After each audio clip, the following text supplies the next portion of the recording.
See, Royce, ours isn't cool. I think we have to rename it. Wait, make sure you rename it so it's useful. Because also, there's only one keyword.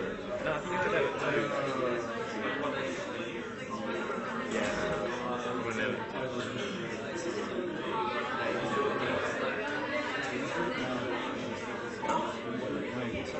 Trying or not?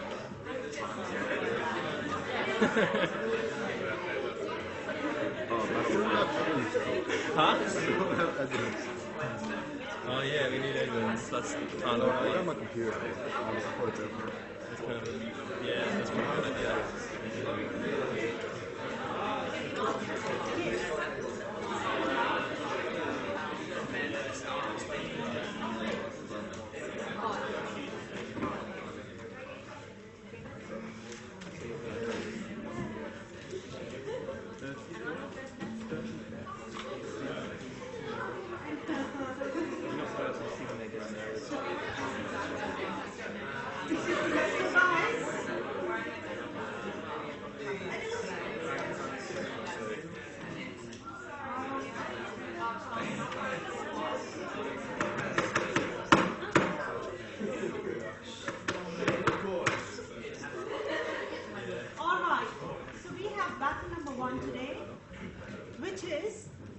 WA needs a Gold Coast. Density and high-rise is required in popular beachside places like Scarborough. We are going to have 5 battles today for the same topic because there are 5 classes. So we will go class-wise. So we will start from the 10 to 11 group. So 10 to 11 group for and against teams, if you can come in here. Now I would like somebody to actually time the presenters. So Michael, are you able to time the presenters? So, just setting the rules, guys. The first person, the first speaker from both the teams is going to get 3 minutes.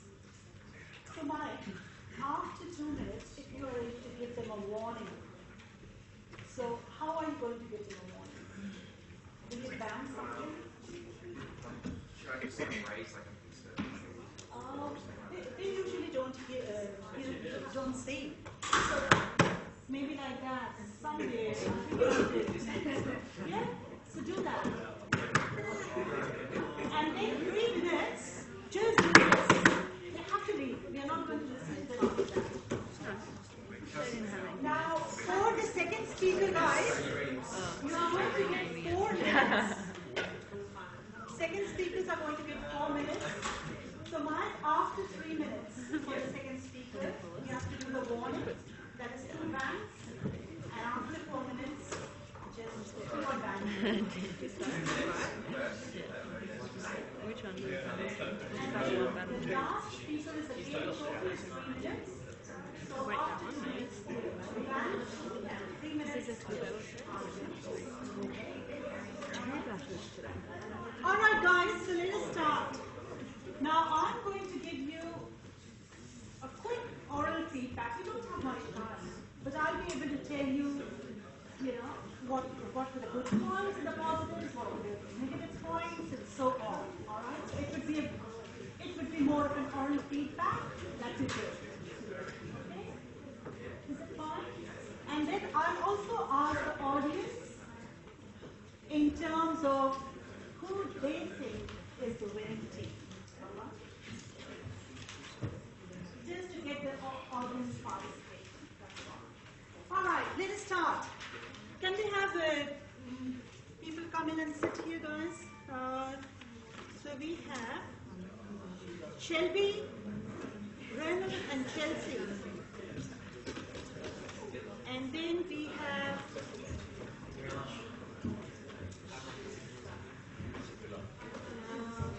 Tanya, Sebastian, and Adam.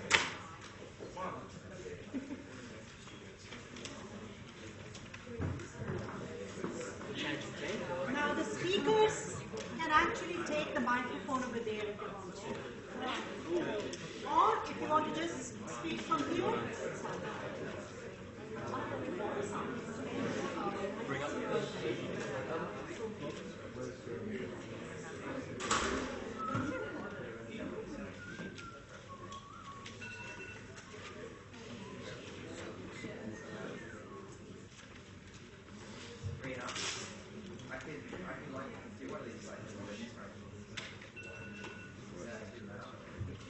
If they are able to mute. You guys hear it? do it again. So if you didn't delete, I had to delete. Did you guys? Did you guys have one?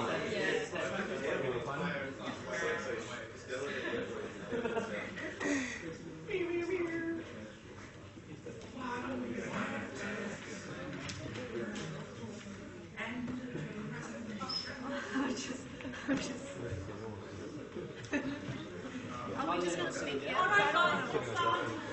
I'm going to see because I wrote notes. I think third person. Sorry. You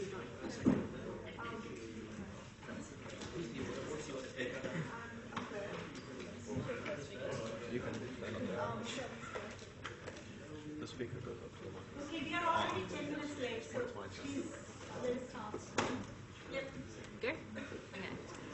Fellow students, tutors and adjudicators, my name is Shelby Griffiths, the first speaker for the affirmative team in today's debate on the fact that Western Australia needs a Gold Coast. Renell is the second speaker and we'll talk about the economic strategies and benefit of high density and high rise living, and Chelsea, the third speaker, who will summarise the points we've made in our discussion, as well as finish off with some rebuttal. Australia's population grew by 1.5% during the year of 2014. Western Australia had the largest growth percentage out of all of the states, this being an increase of 2.1%. To put this in perspective, the second largest growth percentage was Victoria at 1.8%. One of the nation's top urban planners warns Perth projected urban sprawl will reach Dongara, 370 kilometres to the north by 2050 if outer suburb development stays at this fast pace. This means that massive pressure will be put on water, electricity, transport, health and education. The solution to this is creating high-density, multi-purpose apartment buildings close to the city and in popular locations to encourage the sustainable growth of Perth. Density brings a range of activities and diversity of restaurants, cafes and leisure facilities closer together, helping to promote social and cultural exchange. By bringing people closer to transport connections, shops and community facilities, density promotes greater livability for all. Less urban sprawl means reduced need to build expensive road networks, reduced focus on private space will encourage more focus on community spaces and greater community engagement.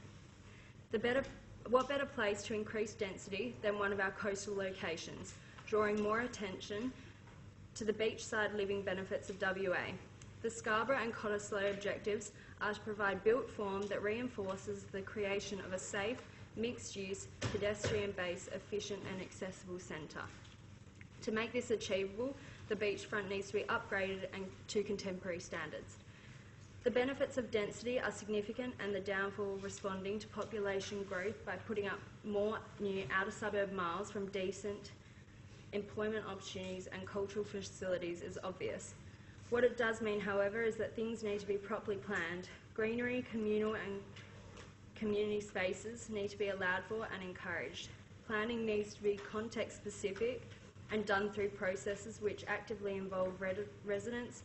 Proximity to shops, facilities and transport links is a must, and this is what the town beachfront developments aim to do. They aim to create a consolidated and accessible destination which connects people to the beachfront through residential, commercial, retail and recreational opportunities, re-energise beachfront via new foreshore community activation. Scarborough and Cottesloe revitalisation will build on its unique identity. Thank you.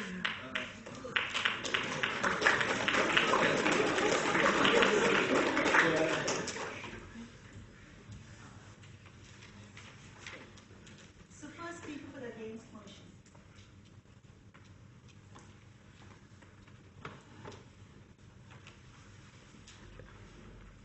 Good morning, tutors and students. My name is Adam, and I'm the first speaker for the negative team.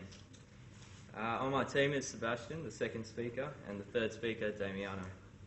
The topic that my team and I will be discussing is why WA does not need a Gold Coast and why density and high-rise is not required in popular beachside places like Scarborough and Cottesloe. But before I get into that matter, I would like to define a few things, such as what is a Gold Coast, what is density, and what defines something as a high-rise structure. The Gold Coast is the sixth largest city in Australia and stretches along 52 kilometres of breathtaking coastline. It is best known for its surf and sunshine, making it a key element to Australia's identity. It acts as a huge tourist hub where millions of visitors come every year to see this attraction. On average, there are about 12 million people per year that flock to the Gold Coast, with a huge amount of people coming into one area at any particular time.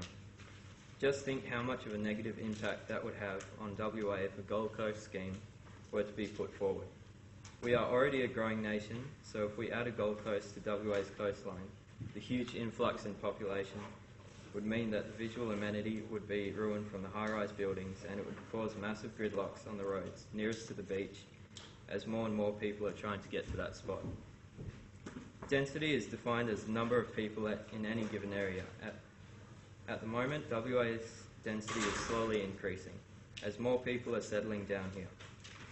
The key word there is slowly. If a Gold Coast is to be built in WA, our density will skyrocket, and we will not be able to handle the sudden increase. Furthermore, it will impact the lifestyle, which further proves why the WA coastline does not need a Gold Coast. Finally, a high-rise can be seen as a tall building with an average of 10 to 15 stories. Factors need to be taken into consideration when designing a high-rise, especially the lateral forces imposed by the wind. Normally, a high-rise building can be identified by the height and the ability for it to contain a large amount of occupants at any given time. It also has a few negative impacts on the environment, which Sebastian will elaborate on. The second speaker, Sebastian, will talk about the MRA in Scarborough and how it is a positive attribute to WA. He will also go into how high-rise buildings and high density will ruin the visual landscape of WA. Damiano, our third speaker, will then summarise our main points.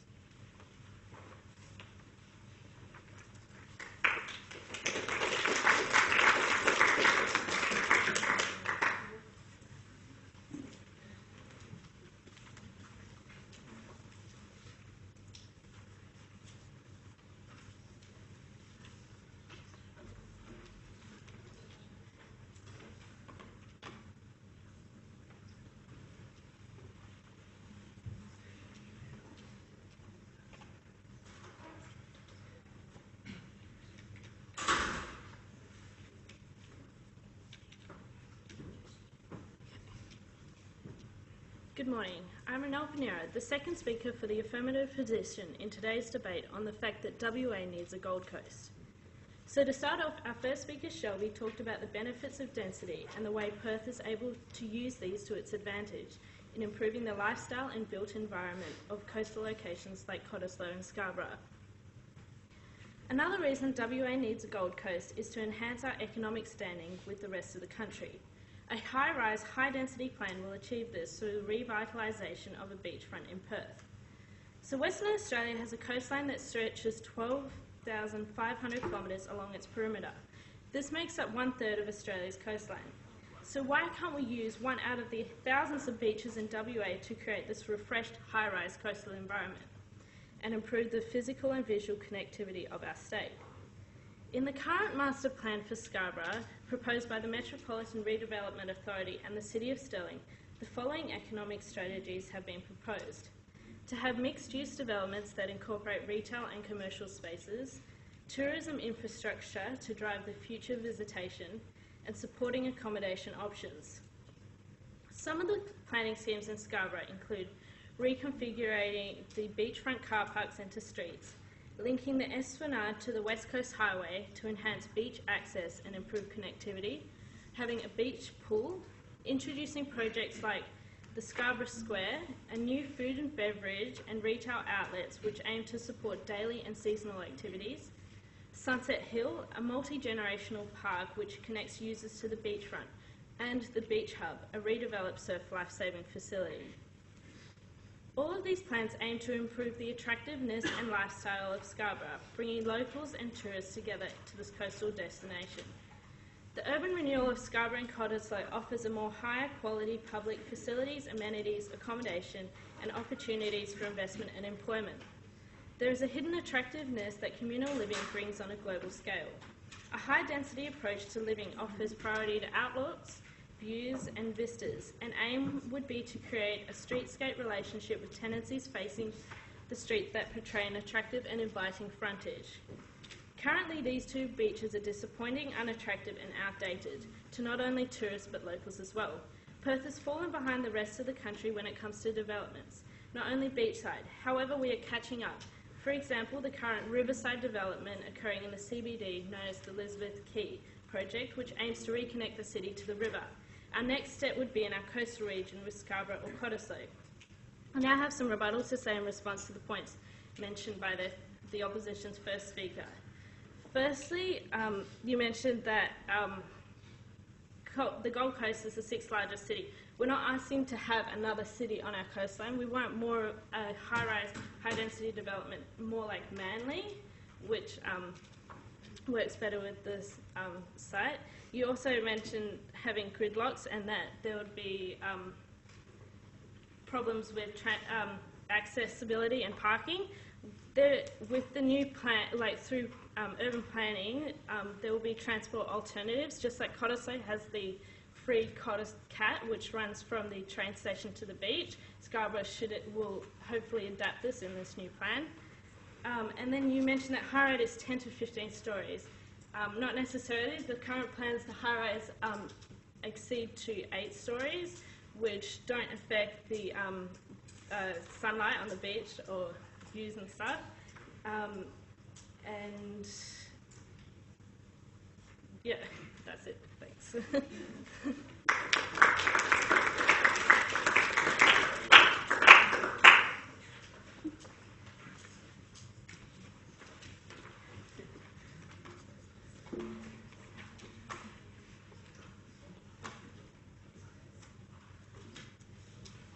Bring some drama, guys.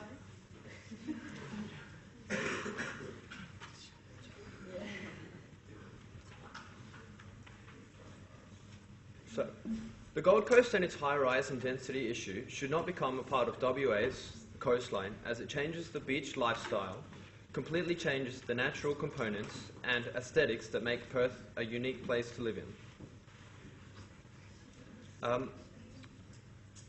Okay, so I'd like to state a few of the negatives of building high-rises on Perth beaches. So this takes away from the view. The local neighbourhoods would get shaded from high-rise developments. Australian beach lifestyle changes, so which is a part of Australia's identity, and it increases the congestion to those gridlocked areas that are now attempted to. So in analysing Scarborough Beach, we found a proposal of the MRA that creates a positive impact on future developments. The Scarborough Master Plan is a smarter choice for the development instead of attempting to create the Gold Coast in Perth. In 2013, the City of Stirling united with a Metropolitan Redevelopment Authority to develop a plan that would improve the beach landscape so that future generations would be able to enjoy what we have today, while adapting to the increase in population that has been predicted. The master plan is divided into 4 sectors.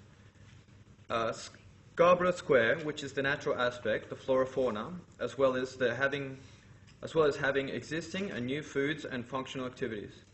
Secondly, the Sunset Hill, which is the modern multi-general park and connects the users to the beach. Thirdly is the Scarborough Clock Tower. This is the area that has been seen as the entering or the welcoming of the beach.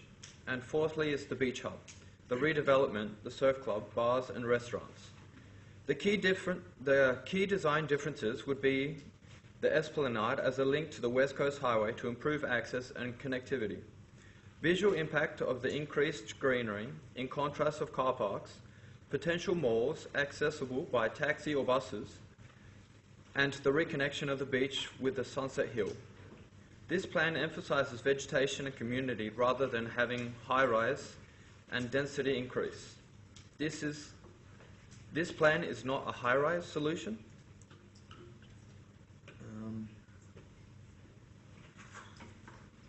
Okay, so this image is of my second example, which is Canning Bridge. So this Canning Bridge development, so it's the shape of it is the maximum of 6 stories, and it spreads out over the space. So this example of the MRA plans to revive the Canning Bridge precinct vision. This project envisions future developments to Canning Bridge precinct, and due to the location in regards to the city, makes it an ideal site.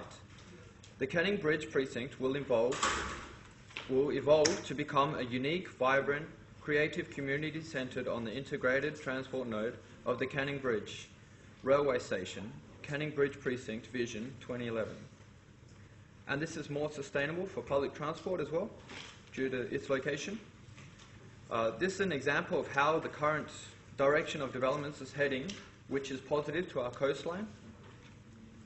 If a Gold Coast type development were to occur on the Western Australian coastline, the visual amenity would be jeopardised.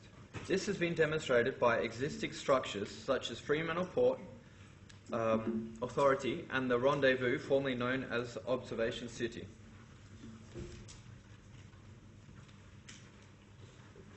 Okay, so this image shows the Rendezvous Hotel in Scarborough Beach. So you see the beautiful nature around it. Taken,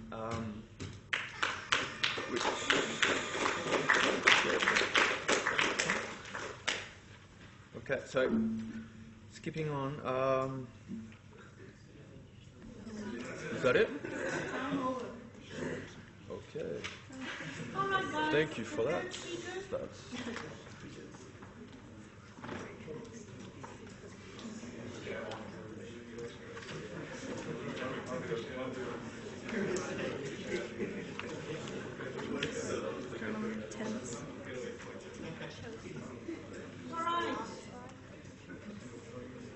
Which one is it? Sorry. I have no idea how to use it, sorry.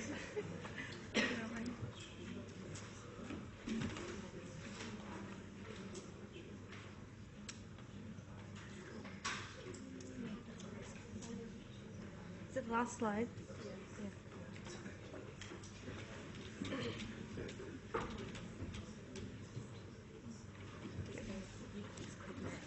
Yeah. Hi.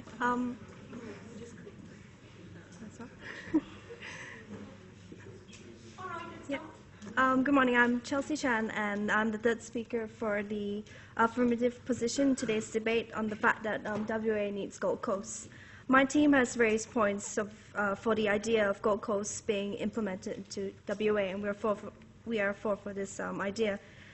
In summary, my team members' points raised for the Gold Coast in WA is Shelby has raised a valid point that since Perth is exponentially expanding in population, we need to accommodate for the rise of population. And the best way to do this is to bring the population together within pre-existing locations such as Scarborough or Cottesloe.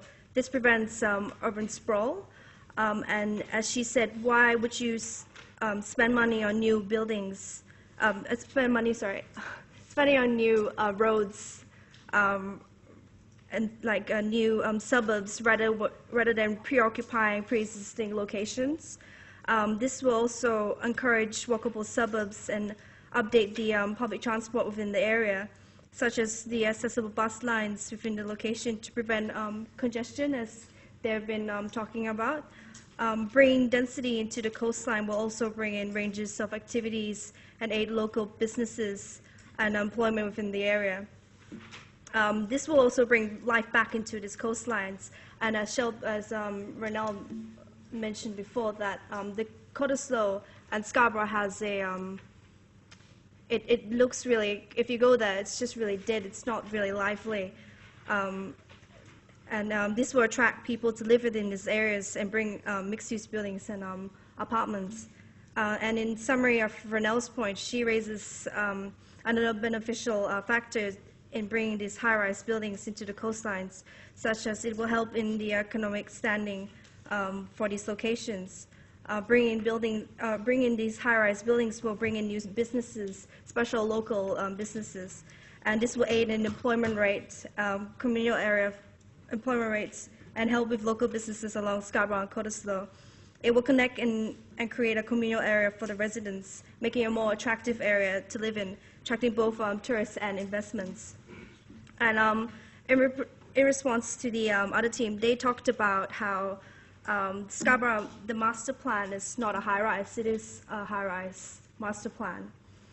When we're talking about high-rise, it doesn't have to be like a skyscraper. It doesn't mean it's a skyscraper. It'd be 8 stories high, 15 stories high limit. We are supporting this project, and this project is in contextual the site of Perth rather than Gold Coast, and we are for the idea of high density within the coastlines. Paris is 10 times more dense than Perth, and it is still considered a beautiful city. It doesn't mean density doesn't mean it's ugly, it's unattractive.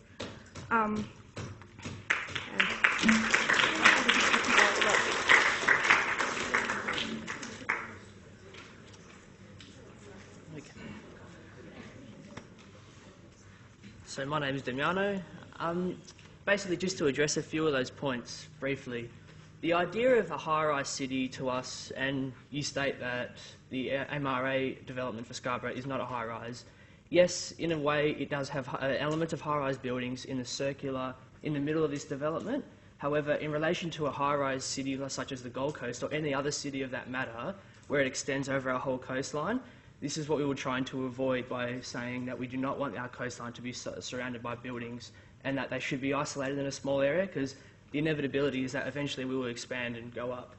Just to briefly mention on a point that Shelby mentioned about our outer suburbs and how we're eventually expanding out, we shouldn't start by developing our areas so close to our coastline first, as this here kind of degrades all areas prior to that, so further away from our suburbs.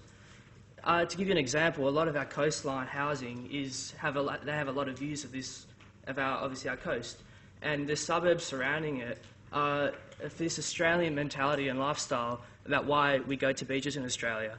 The idea is that we go to beaches to have a relaxing experience, to be in somewhat an isolated experience. We don't want this hustle and bustle of a Gold Coast lifestyle, which can be kind of related to like a Miami Beach type thing, where we have a lot of shop frontage and a large population on our beaches. Therefore, by putting structures on our coastline, such as high-rises in Gold Coast, it would just pretty much degrade that, and we would lose that experience, which made our coastline unique in the first place. Basically, it's also not 100% sustainable in terms of this. So, yes, public transport measures could be put in place, like a cat bus route, but all that does is circulate people around an area where, if you actually look at public transport on a larger scale, between Fremantle and Hillary's, there are only 2 main public transport hubs. Therefore, to get into the middle of these two, you have to take other means, where most people in our society will not do that, as we are a car-dependent society, and they will tend to drive cars, and then we'll probably see, as previously shown, probably another freeway or another development of transport that will get us there. Basically, our city our coastline is unique by itself. We see this as like Cottesloe being one of our major attractions, such as the Indian Tea House. Why would we want to change that and add more infrastructure there and capture that beauty away from the amenity views about how we're adding different coastlines and shaping our coastline differently? Just to add to one thing Renelle said about Manly, is Manly really considered a high-rise city or a high-rise density development? Because when I've been to Manly, it's very much like not a country town, a small town with a minimal population. All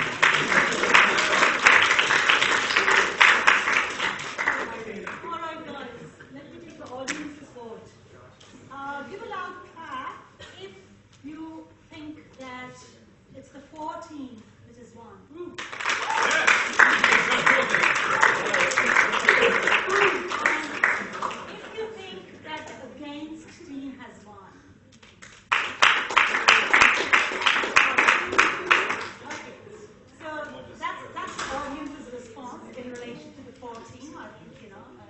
guys have won, what all these things. But my feedback, I've got a feedback here which I'll be giving to you. In short, I think both of you, the introductions were very good, very clear in terms of what the key arguments were. The 14 were talking about urban sprawl and its consequences in relation to density, and you had linked it to this whole idea of destination, creating a destination, employment opportunities, sustainability, all of that, whereas the Games team was very clear about identity and lifestyle. Now what I found was both teams were kind of lacking in terms of creativity and oral skills, like you were basically reading. The time was an issue as well. But I think the Games team, you wouldn't have much arguments in relation to identity. You provided quite a big evidence nod in relation to lifestyle, but not in terms of identity. So I think that was a missed opportunity. I think your report was just strong, so that was good. But overall, it was good. All right, guys, the second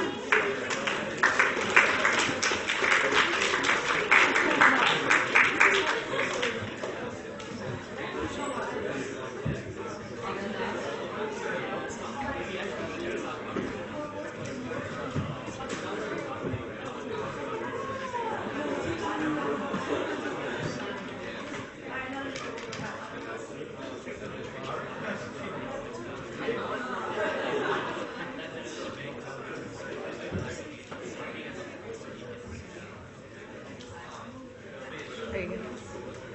See this? This is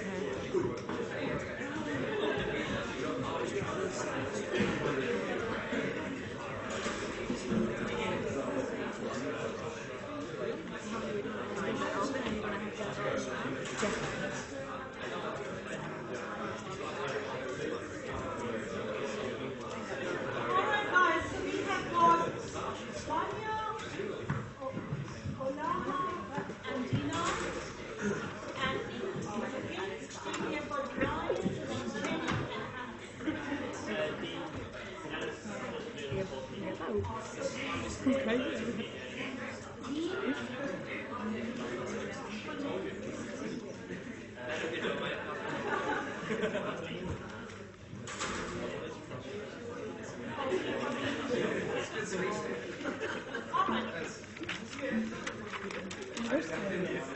Okay guys, let's start.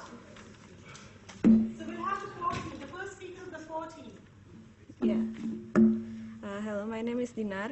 I'm the first speaker for the affirmative team. I'm going to talk about how we agree that Western Australia need high-rise development on coastal area.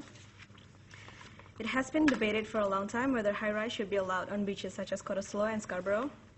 We believe that the notion to construct high-rise building in this area should be encouraged as they will be beneficial for the citizens and Perth as a whole. As on March 2015, according to Perth Now News, Perth is the fastest growing city in Australia, with a population of 2.02 million people, which is continuously increasing. Perth's population grew by 2.5% in a year from June 2014. With the increasing population, overcrowding is likely to occur, and it can cause various problems in many areas, such as traffic, employment, economy, and housing. By making high-rise buildings on the beaches, such as Cottesloe and Scarborough, we can create urban livability besides the city itself, thereby spreading the population outwards. Additionally, it will open up these beaches to the community and take away the exclusivity of the beach for the population to enjoy. The place could be a business opportunity, thereby improving the economy and opening new job opportunities. This also decreases the need for the populace to commute to the city for work, thus reducing the heavy traffic that occurs during peak hours and overall improves travel efficiency. Australia's world-class beauty and natural environment are natural strength for global tourism. Coastal landscapes are highly valued by Western Australians, generating a widespread community emotion and desire for protection, as culture and heritage is a large part of Australia's identity. These aspects would be preserved by community services, museums, amenities, and facilities that would support the usual activities that families carry out in beaches. The associated infrastructure and services required by this population could cover health, welfare, and recreational facilities. Perth's community is well aware of the qualities that make our coast special, but they do not wish for it to be eroded by poor development in too many places. Perth's metropolitan area could be managed by protecting its unique qualities and fragile ecosystems, and also needs to protect and improve the character of existing development. The natural environment won't be exploited, but improved and used as an opportunity to highlight WA's beauty and be utilized as a form of attraction for tourism. As a whole, the place would be a more secured and friendly place for visitors, residents, and families to enjoy, as it will attract government's attention as well. These points would be explained by the second speaker, Olala, and would be summarized by the third speaker, Fanya Istarinda.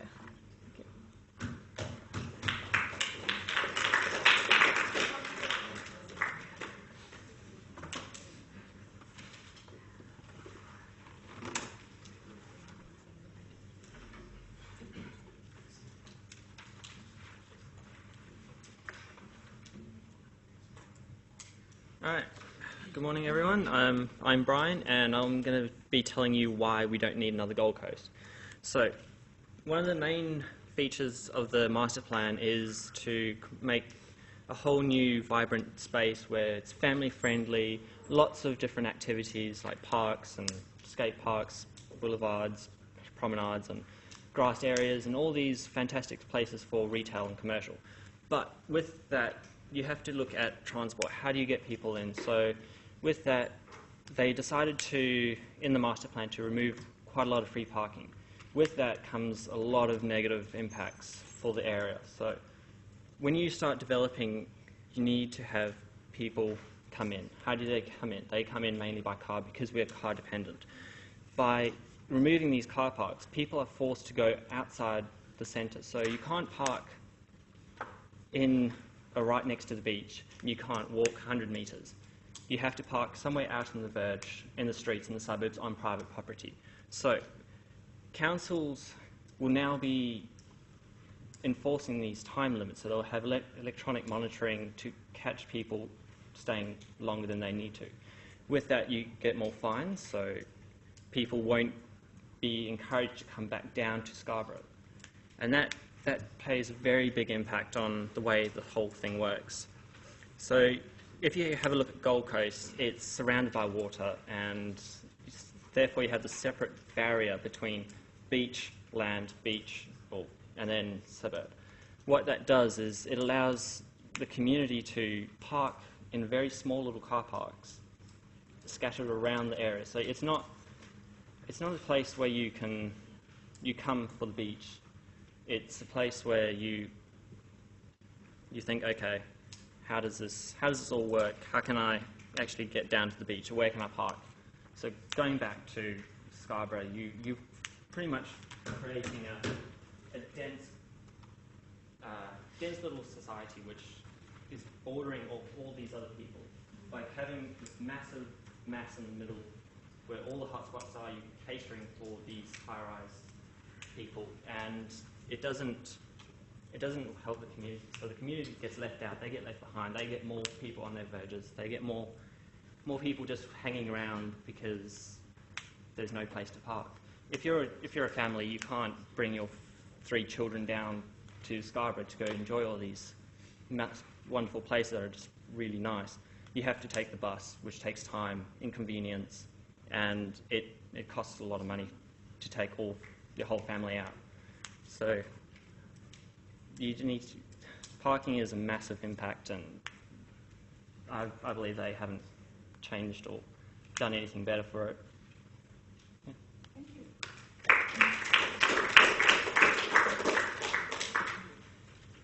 All right, please be good.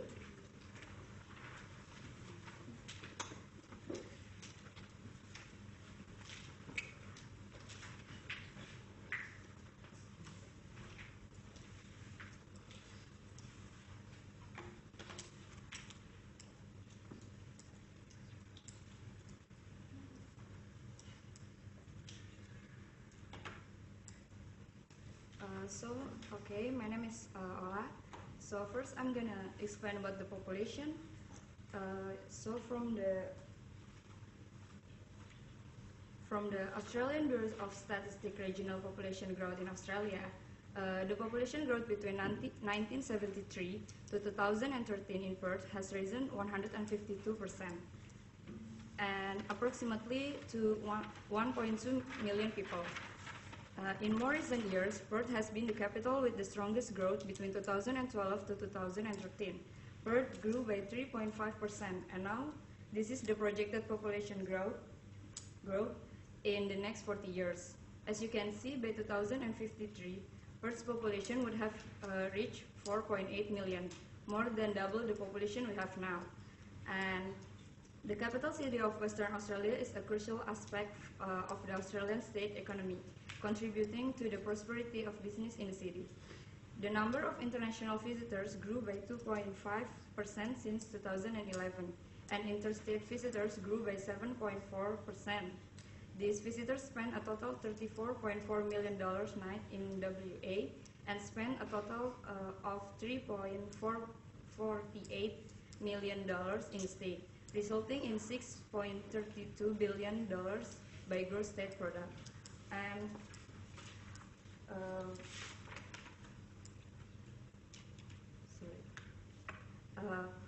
Perth has one of the most beautiful beaches in WA, but however, the most visited area by tourists include this.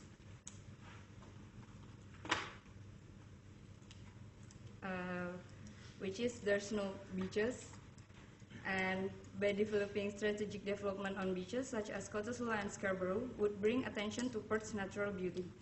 And for those who live outskirts of Perth, they would not have to commute further into the city if the area is adequate to support their needs. Based on this table, during peak hours, the delay would increase to 27% to 28 minutes of traveling time. Therefore, if people could live, work, and hang out in places other than city or near their homes, so for those, this area is adequate to support their needs. And this is the opinion from the mayor of Cottesloe. He said that this is a cohesive foresight pathway by which Western Australia can protect and enhance the unique attributes that make Cottesloe Beach such a magnet for everyone. And this for sure upgrade for beaches in Perth could be genuinely affordable in order to preserve our historic city's coast from the detail of our urban fabric, the pattern of land use, the variety of architectural styles, and local activities. Because they are the sum of many interconnected parts, these cultural assets are particularly difficult to maintain when development puts pressure on age-old ways of doing things. Conservation zones with clear boundaries and strict regulation on development are one of the most effective tools planners have to protect the scale and character of traditional neighborhoods and combat the loss of historic urban fabric. For instance, Gold Coast is a city that has been criticized for the loss of its culture and natural beauty due to the increase in development on coastal areas. Also, high-rise development, when planned carefully, can be formed to promote individuality of the city. For example, in Paris, Paris is famous for its three-line boulevard, its street life and iconic structure. The strength of Paris' uniformity enabled to a beautiful city to absorb their historical pieces such as Eiffel Tower. The application of height restriction like Paris could be applied in Perth as well.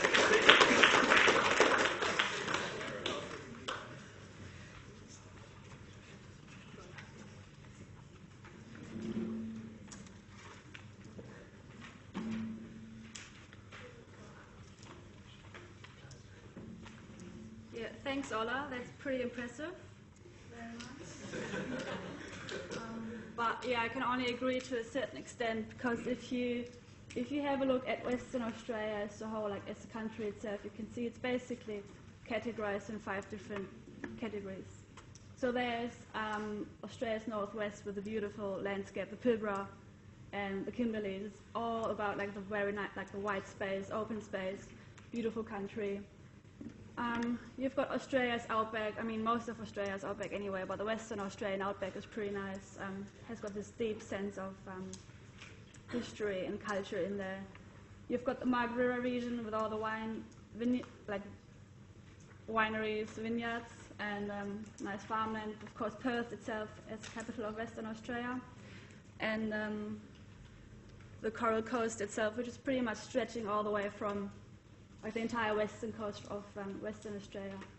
So you've got all these endless beaches, untouched coastlines, all about nature, and the uniqueness really about what Australia is about, like Western Australia in particular. You can see people are really embracing all that. They're out there, they're like with their families, with their friends. They do respect the country, and that's why they come and live here, I guess. So I'm not sure if you were actually aware of that, but the indigenous Australian communities are actually one of the oldest living and still existing in this world, really. And they've been here for a long time. So what they are all about is it's all about community, family lifestyle, appreciating their land and their culture. And so it's a very deep history about that, and it's all relating back to what Western Australia is all about. So if you take that back to the urban upbringing, Perth itself, it's all about a real laid-back lifestyle. It's relatively low crime, family-orientated, and mostly it's a great appreciation of culture and the country itself. Where if you look at the Gold Coast, I mean, look at that. Who wants to live there? So, and it's a holiday lifestyle, high crime, tourist-orientated. So people come and go all the time. There's no room to kind of develop culture or identity there. It's all about party and consumerism, And so all that brings negative impacts with it. So you don't really have privacy. You've got all these balconies next to each other. You don't have privacy, no connection to nature anymore, no green spaces. And I think the natural lighting inside those apartments are pretty depressing as well. So people need to feel comfortable in their own space. If they don't, they will leave as soon as they can. And I think if we work towards a Gold Coast, people will not come to Western Australia and live here for the same reason as they do now.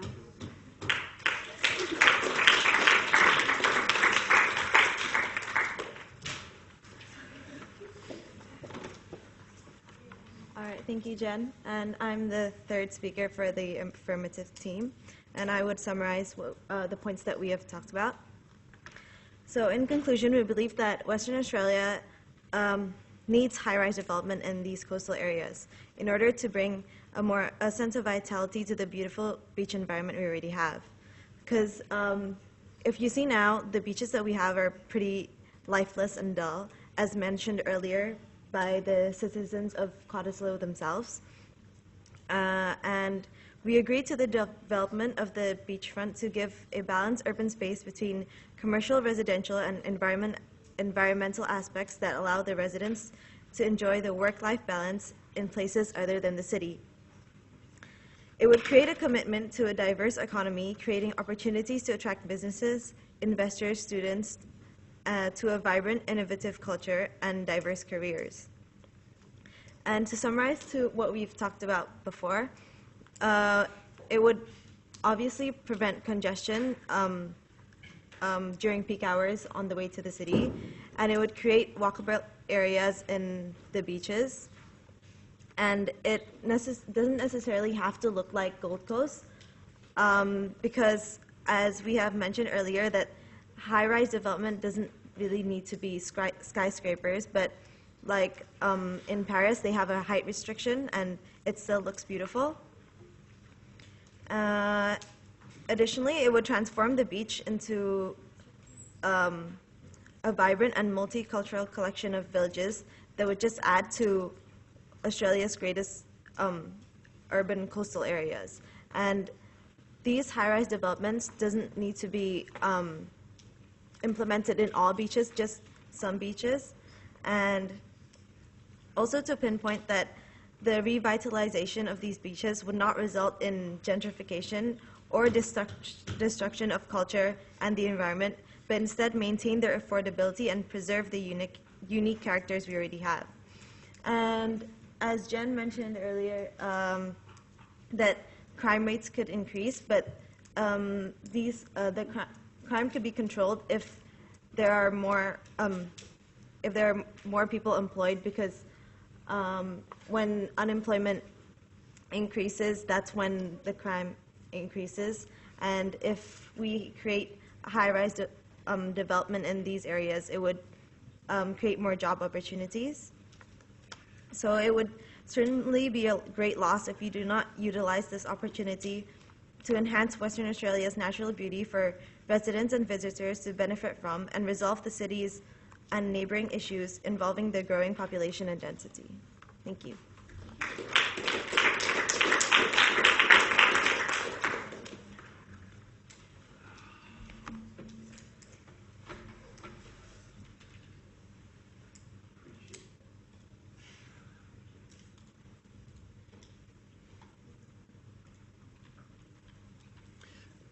Okay, just to reiterate a few points that you made. You said that the heritage is something that should be kept.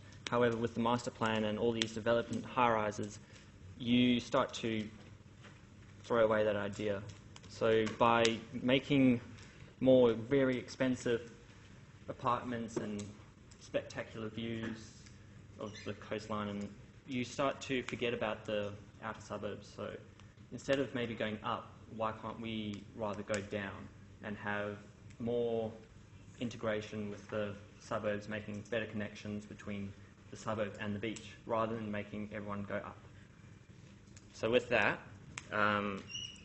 one way is the light rail. The light rail is a proposed system, but it's not there yet. They plan it and they've shown it in the master plan, but who knows what might happen. So there's another aspect of transport which is going to fail this whole project. So the whole cultural side of Perth and the Skybridge development is a family-friendly place. You want to bring kids, you want to have more interaction, but with that you can't neglect what WA is. WA is a very laid-back, relaxed place. You have untouched coastlines, beautiful spaces, and some of the best beaches in the world. And putting developments and massive apartments, crowding that whole space, it begins to detract from that sense. So the master plan doesn't cater for that. It doesn't think about the impacts of what the beach does, and it only focuses on like an economic standpoint. You mentioned that the beaches were lifeless and dull. That's because they're not really lifeless. Beaches are amazing. You can't get by them, and so they're not even comparable to the East Coast. But with the master plan has a major flaw in this, and you can't expect public or private owners to fork out a lot of money just for them to fit in the master plan, because a key spokesman said that we were expecting public and business owners to fork out and pay money to upgrade their facilities to make it more inclusive with the overall design. And that will only bring people out. So it will force businesses out because they can't keep up with the design and the impacts. But that it's just going to cause a whole lot of chaos with that. But in all, the master plan is looking to try and develop this place, get it more lively, but I think it's doing it in the wrong way, and it's not taking into account the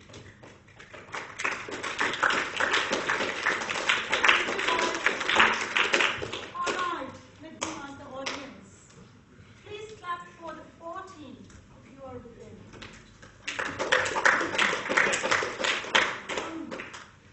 For the against team.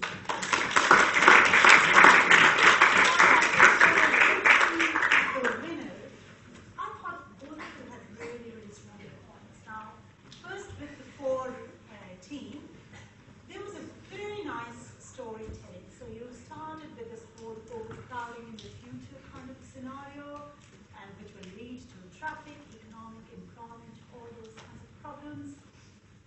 And then, you know, you touched on what you were thinking the opposite team might say about identity. So the first speaker actually started talking about identity and linked it to this whole idea of tourism, and you had then again linked it to the most attractive tourist destination. So on. I thought your research, the backup in terms of your claims, I feel that was really strong. You were still reading, so I think your oral speaking skills need to be polished a little bit. Third speaker was very strong. There was a good teamwork.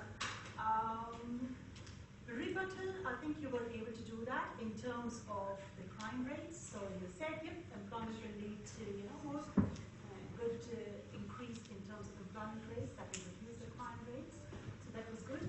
I thought when you started talking about high rises and Paris is a high rise, there was a confusion there. I don't think Paris is a high rise. Paris is the older part of Paris, which you showed in the slides. It's medium rise, although it's high density. So we were kind of confused between high density and high rise. In terms of the against team, I think both of you were really, really strong. Strong speakers. You also did a very good scene setting. So each of the issues, you were able to explore it and investigate it in depth. So starting from the parking, I think that was really good. Then you started mentioning about this whole idea of untouched landscape, and which were the kind of tourist destinations in WA and so on. What was the kind of uniqueness of WA, the kind of lifestyle, and I particularly like that slide where you showed comparison between the laid-back lifestyle of WA compared to the holiday lifestyle of the Gold Coast. I think that was very good. Your rebuttal in relation to overcrowding and sprawl, it wasn't there, so I thought you could have done that. But apart from that, very good. Well done, guys. Thank you. All right.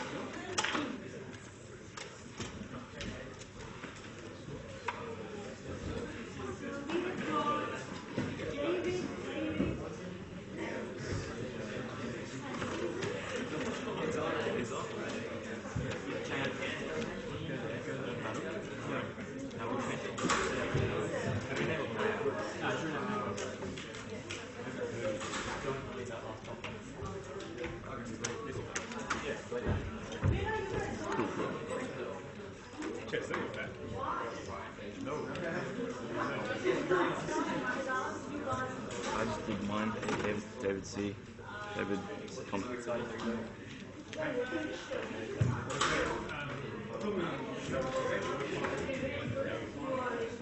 don't want to be here, man. That was mine first. Yeah, what was mine?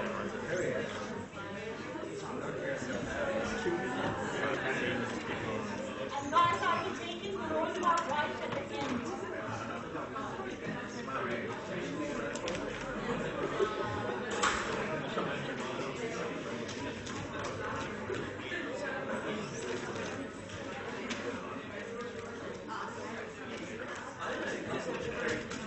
Okay. So we have David, and then we have David. Let's start. Hello everyone, I'm David and I'll be presenting for the Why Perth Needs Density and High-Rise in popular beachside places such as Scarborough. By presenting a number of examples, we are going to establish what is considered high-rise and what is considered high population density, and explain the advantages of these in terms of economic, environmental and cultural aspects and why Scarborough needs this. Both density and high-rise has its benefits, which my team will go into later. David will go into density and Chez will go into high-rise. But I'll give you a brief explanation of what these terms mean. When we refer to high density or low density, we're talking about the measurement of population per unit area. The higher the number of people in that area, the denser the population. When we talk about high-rise, we're talking about buildings that are more than 12 or so stories high. I'll give you a couple of examples. The Gold Coast is an example of a high-rise area. The buildings range there from 4 stories to 78 stories high. And considering that, it has a remarkably low density of only 972 people per square kilometre. Conversely, an example of a high-density area is, funny enough, the example in Barcelona, which has 36,000 people per square kilometre. It's 16 times more dense than what is Gold Coast. So basically, density and high-rise not necessarily go hand in hand. You can have one without the other. And my debate team will go on further about that. But right now, it's Nathan's turn to introduce.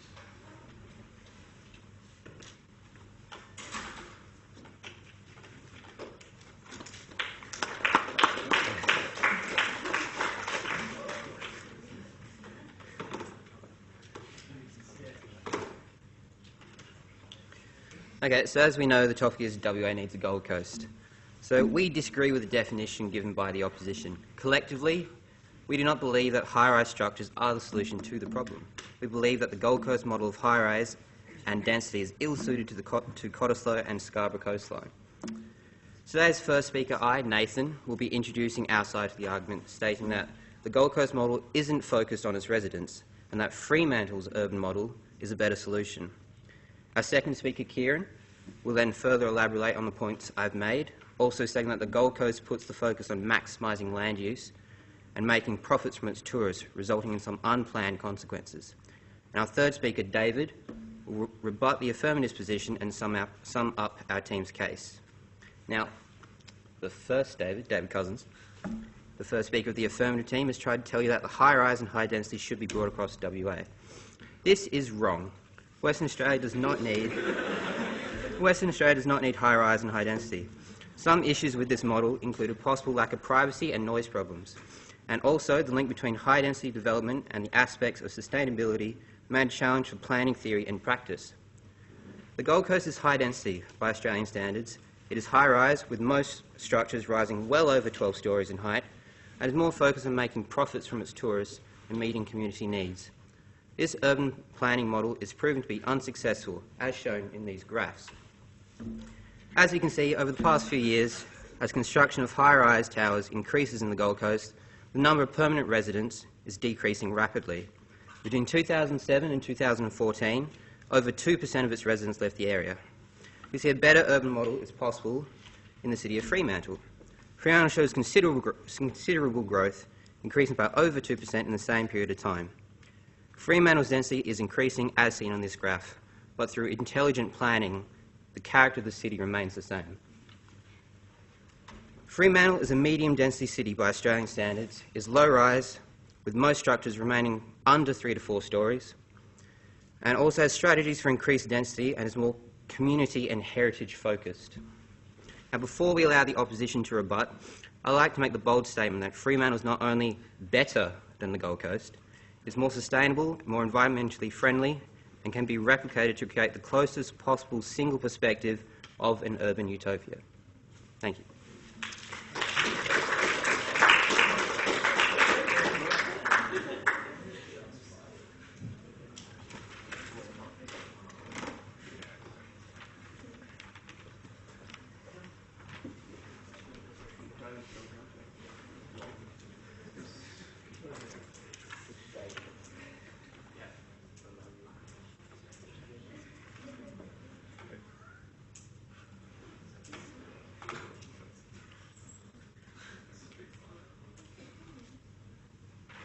Okay, first of all, in response to Nathan's argument,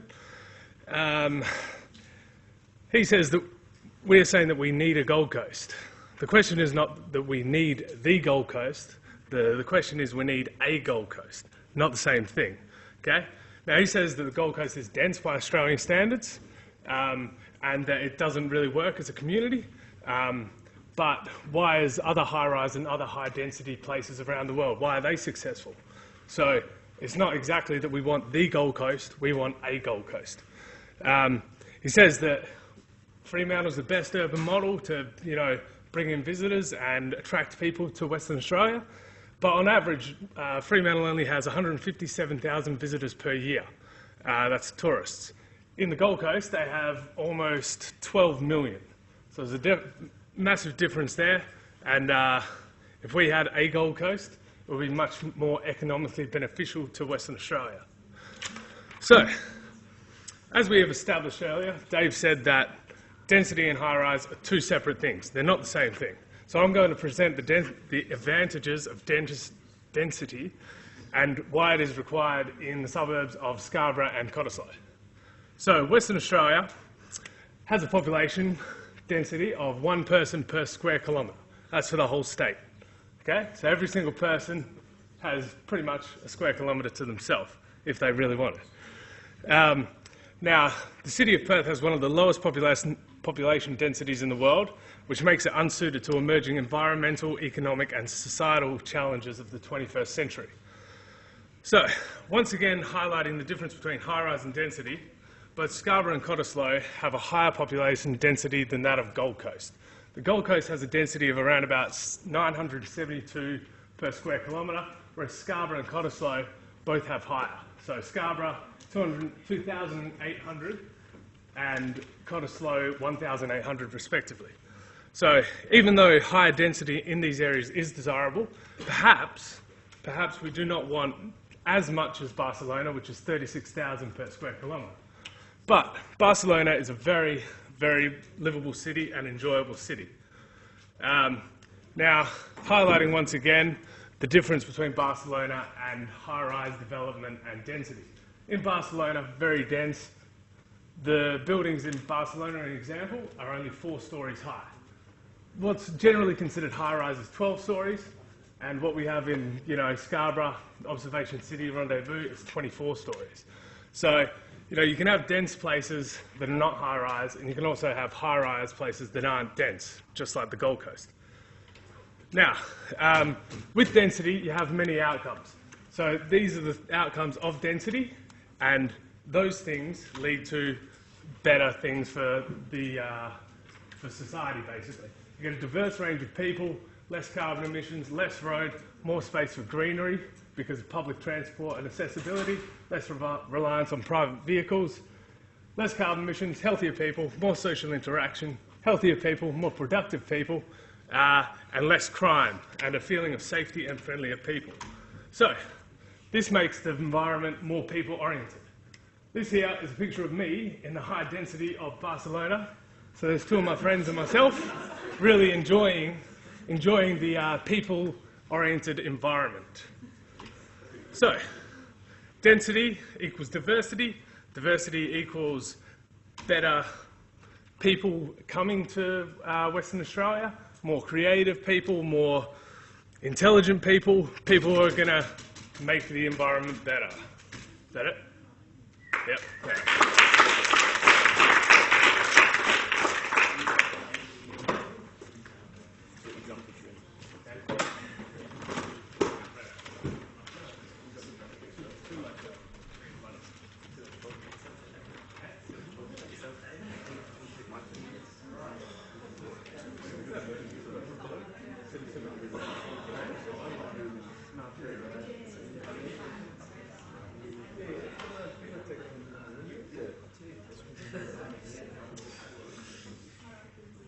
Okay, so first of all, in response to Nathan's argument, I'd just like to say fundamental to our argument isn't that we need tourism like he stated. It's that focusing on tourism creates bad urban environments, as you can see with the Gold Coast. I'd just like to reaffirm our position first of all. We're in the negative. We're arguing that the Gold Coast model of urbanism, that is high-rise, high-density, we're arguing that this model is bad, it's poorly focused and causes inefficiencies and unintended consequences. And we are backing this assertion by talking about how a well-planned, well-strategized, low-rise, medium-density urban model is the way these coastal areas should develop. Our main argument begins by looking at how the developments in the Gold Coast, which are individually developed blocks of land, each with a different motive, a different requirement and so on, work together as an entire city. By analysing the urban context like this, we see there is a lack of a holistic master plan. What we end up with are isolated built forms, sometimes working well together, sometimes in conflict with each other. Some actually creating and fostering attractive public spaces, only to be completely ruined when the block next door gets developed. These fortuitous, borderline ridiculous collections of buildings on the coastline are inconsiderate to cultural and environmental needs of a city. This is perfectly illustrated by the fact that high-rise buildings cast a shadow on the beaches for 6 months of the year in the afternoon. As Nathan introduced, the Gold Coast is a city made to make money from tourists. Its primary source of income is, of course, its primary focus when it comes to developing. Just look at the amount of hotels and the amount of theme parks there are on this strip of land. Maximising tourism, however, isn't necessarily a bad thing, except when it comes to the expense of more important focuses. With the Gold Coast, which is exactly what happens. There is an obvious lack of environmental sensitivity in the developments there, and this is even more obvious in the fragile sand dune habitats because developers want buildings as close to the beach as possible. Also suffering from the profit-focused developers is culture. The Gold Coast has a distinct lack of heritage architecture and any sense of these important cultural connections. There is actually an urban model we feel has got these connections, the balance of density, heritage, environmental sensitivity, and development focus. Fremantle. Fremantle is a low-rise, medium-density development or urban model. It's a great example of a city that puts the public realm a top priority in development. Activated public spaces and parks are how the city is experienced. Impressive is how well the city of Fremantle integrated industry and commerce into that public realm. All the places of selling and the places of making south of the river are so well integrated with the public space, the cultural spaces and the nature spaces, they actually add to the experience rather than take away. This is the way forward for the Perth coast, and we already know how to make it happen. Thank you.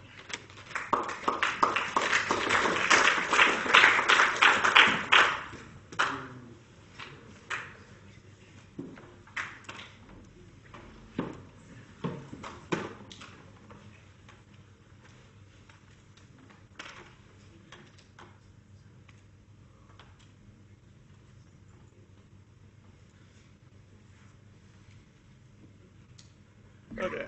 Hey guys, I'm Ches, and I'll be talking about the advantages of high-rise development and the advantages of the Gold Coast model. So, Perth needs a Gold Coast, and we all listened to Kieran. Maybe you loved it, maybe you didn't. He used a lot of big words, inconsiderate, poorly focused, this and that. It seems like he's offended by the Gold Coast, but we don't want the Gold Coast. We want a Gold Coast, a model similar to the model that has been, built over east. Why do we need a Gold Coast? We're the fastest growing capital city in Australia. 94% of international visitors to WA visit Perth, so it's pretty much all about Perth when it comes to international tourism. So we want to highlight this. We want to bring more. An area of the Gold Coast will stimulate its Perth's growth. And in fact, we'll be able to overtake the Gold Coast in Australian international tourist rankings. We're number 5, they're number 4. We build that, we could overtake them. We could take people from the east, which is what we want. Gold Coast, 12 million visitors annually, Perth 1.5. As I mentioned before, the international tourist numbers are quite similar, but we need to work on bringing people interstate from Australia, show that Perth has something to offer. If it means building high-rise development, theme parks, this and that to get them here, then so what? What makes the Gold Coast desirable? Well, they've got the largest amount of themed attractions in the southern hemisphere. Sprawling amount of bars, nightclubs, hotels, and also a lot of contemporary art museums and night markets. So it's not just all hotels and such. Now, this is an excerpt of a book, Boomtown 2050, about Perth.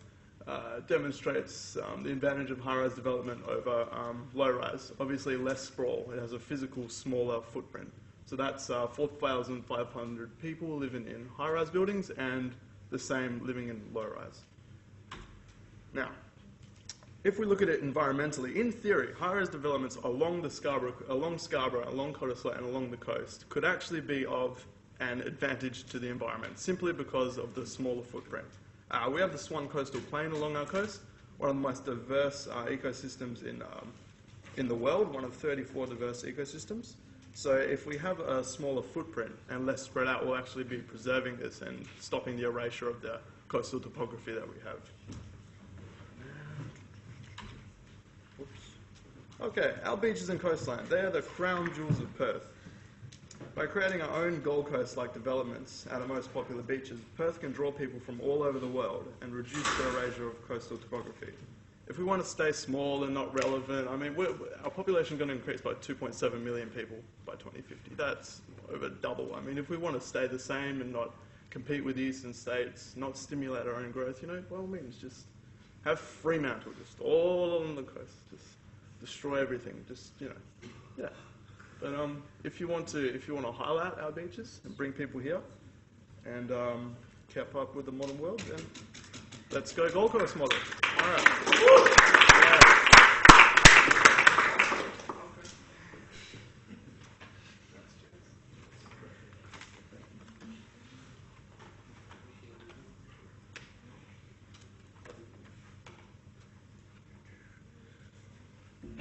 Not the one.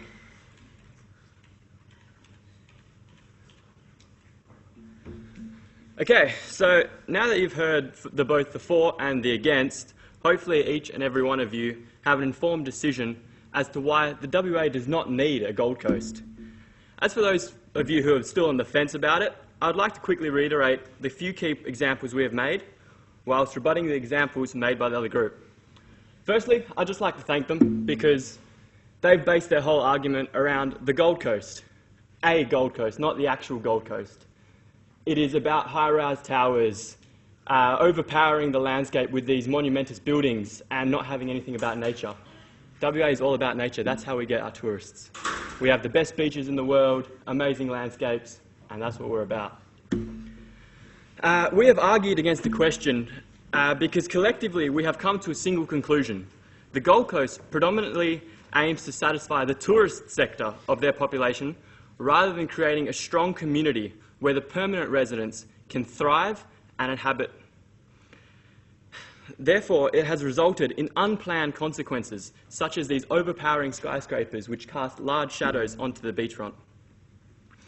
We have also presented Fremantle as our prime example, due to the fact that it has 50% more residents than Surfers Paradise on the Gold Coast. But nowhere do you see a Gold Coast model on the West Coast shoreline.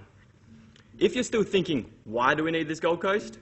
Consider the fact that Fremantle has developed a strong community characteristic with overall satisfaction of their permanent residents. This has been achieved via a well-planned city model. Fremantle has managed to increase their density whilst maintaining low-rise construction, maintaining their heritage buildings, preserving environmental sustainability and developing many, many well-placed public spaces. You can take our word for it, or you can take a look at top 10 most livable cities in the world. Quickly, you'll realise that Brisbane and any hope the Gold Coast had on being on this list isn't seen anywhere. Whereas Perth and its surrounding suburbs, renowned for their world-class beaches and well-planned city models, is placed at a strong 9th place. And on that bombshell, thanks for listening.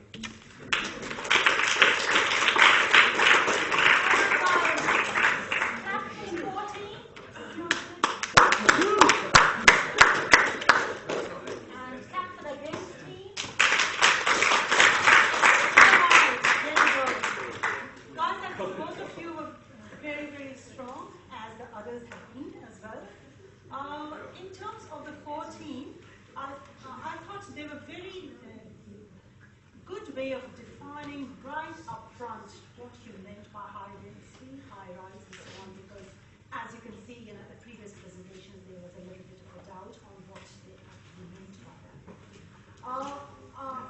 One of the things which I was confused was, you said we want to bring interstate people because in terms of international tourism, it is the same number. If that's the case, then why would you want to create a Gold Coast? Why wouldn't you want to create a thing which is unique to WA? In terms of the against team, I think, yes, very good, strong arguments. I think the evidence was, the visuals that you showed in relation to the overshadowed public spaces, environmental sensitivity, and cultural connection locations. I think those things were very strong. Your point about livable cities was very good as well. In terms of the 4 team, I thought your graphics were very good and very good oral skills. Well done, guys. Thank you. All right, guys. Because we don't have much time now. We'll get out of the room very quickly. So, the next one.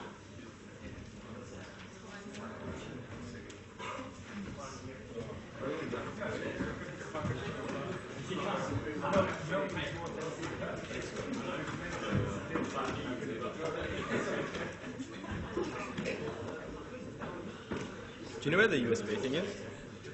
All right, guys, let's start. We don't have much time. Is there a USB there?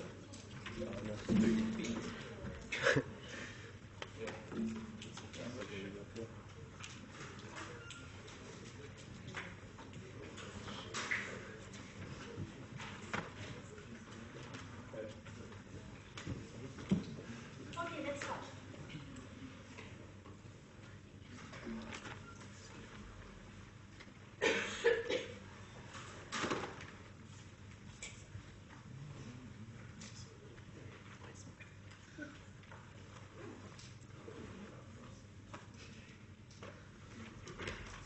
Good morning, my name is James and I'm the first speaker for my team arguing for a Gold Coast or high density development in Perth. My other team members are Chris and Jared. We need a high rise and high density development in areas like Scarborough and Cottesloe so that Perth can still function as a city instead of an overly sprawled suburban maze. Unfortunately, due to Perth's geological location, we are restricted to an extent on the direction in which we are able to develop. With ocean to our west and hills to our east, development has an obligation to shoot north or south, creating an elongated city. Because of their locations north and south of the CBD, Scarborough and Cottesloe are prime locations to build up, reducing urban sprawl. Perth's urban sprawl surpassed that of both Los Angeles and Tokyo combined in 2013. This is fundamentally attributed to the trait of Perth's population living in single-storey dwellings that take up a lot of land that isn't always utilised to its full potential. In 2013, the area Perth covered was twice as much as Tokyo and over 3 times as much as Los Angeles. It is estimated that if Perth continues to expand at the rate it currently is, it will connect with Dongra, 370 kilometres north of Perth, by 2050. This will put strain on utilities such as water, electricity and transportation, as it will be required to span larger distances than what would be required in a dense metropolitan area. A study conducted by a Perth Biodiversity Project found that more than 6,800 hectares of vegetation was cleared between 2001 and 2009 in the metropolitan region, which is equal to 1.5 football fields every day. As Perth expands, ecosystems are being destroyed and native plants and animals are forced to adapt or face extinction. This is another reason why Perth needs to be developed inward before expanding outward. By having a long sprawled city, the likelihood of extensive commute times are increased, whether this is to work, school or social activities. Longer commute times have been linked to mental health issues because of time management. By developing areas like Scarborough and Cottesloe into high-rise and high-density, it provides more potential for people to live closer to their work, which means walkability will be improved, leading to shorter commute times, resulting in less stress over time management, meaning more personal time to interact with one's local environment, the ability to walk or ride instead of driving, which improves physical health, more social interaction on a street level, creating a better sense of community. My question to the opposition is, how do you propose to prevent urban sprawl without high rise or high density? That's it.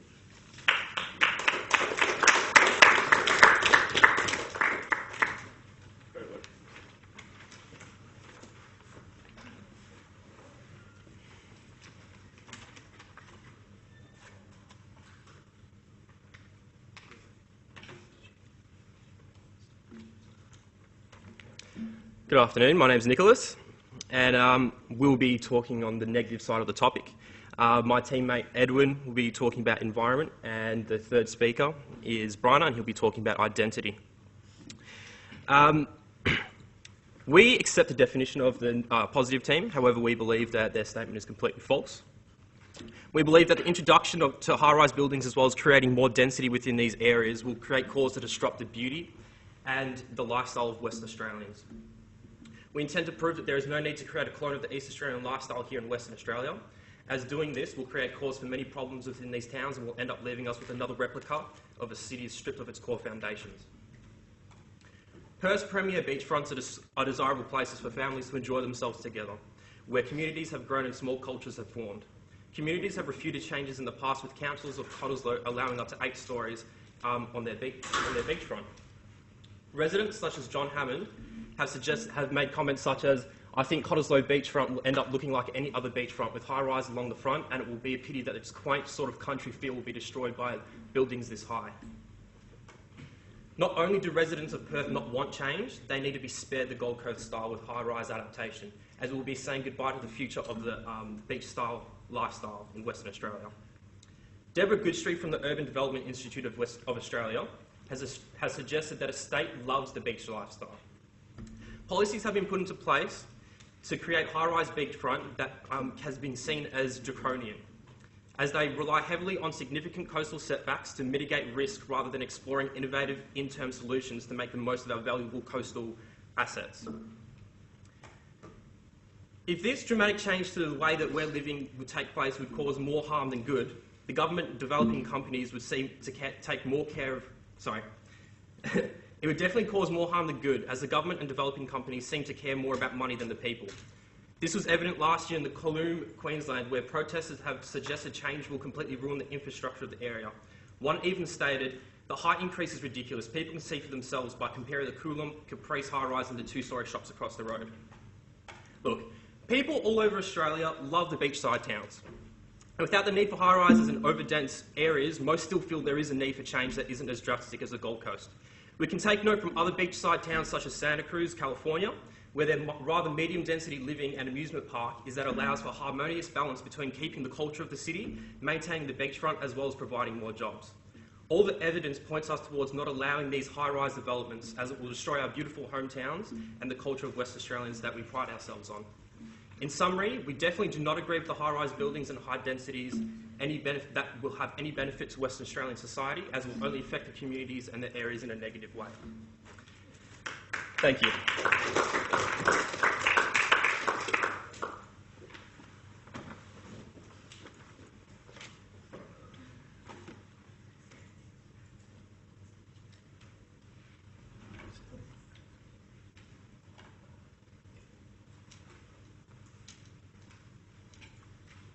Okay, so Perth pretty much desperately needs a densified urban environment to combat this rapidly expanding urban sprawl. Exemplary suburbs ideal for high-density mixed-use developments like Scarborough and Cottesloe are what Perth needs to capitalise on this opportunity. So the idea of several outer districts emerging similar to the CBD, spaces of recreation, retail, jobs and major transport nodes and more will be much more readily available to the public and at a much more accessible rate. Actions like these are already being implemented in Perth. For example, the Scarborough redevelopment proposal, it will open up opportunities and become a centripetal force for offering a mixed-use environment. So pretty much speaking, everyone will want to go there. The Scarborough redevelopment proposal will offer, just specifically speaking, in foreshore zones, up to around 775 more dwellings and 9,000 metres squared of commercial and retail space. In those surrounding zones, there's going to be mixed-use zones of another 1,258 dwellings and 16,000 metres squared of commercial and retail, and much more within the surrounding residential zones. But that doesn't mean that there needs to be high-rise apartments exceeding 12 stories high. The maximum projected high-rise density will be maximum 12 stories. Doesn't make it any more intrusive on the beach environment than it already is. taking advantage of rendezvous already there anyway. So by implementing more of these strategies along prime locations in Perth, the demand for better public infrastructure will be used more efficiently and naturally develop when these dense areas arrive. So the Department of Transport imposes a long-term solution looking into 2031 where public transport such as train networks and bus systems will be heavily funded to benefit these rising density areas. This will effectively provide a solution to the outer sprawl problem.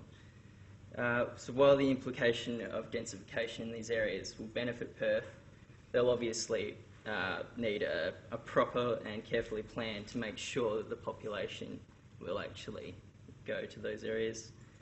So this is often achieved through heavy consideration to public and community-based infrastructure like parks and recreation and the like, which has been heavily implemented in the Scarborough redevelopment scheme. So this has already proven to have worked anyway in an international scheme where if you take a look at Paris, the population density of around 20 times that of Perth, although it is still regarded as one of the most beautiful cities on earth.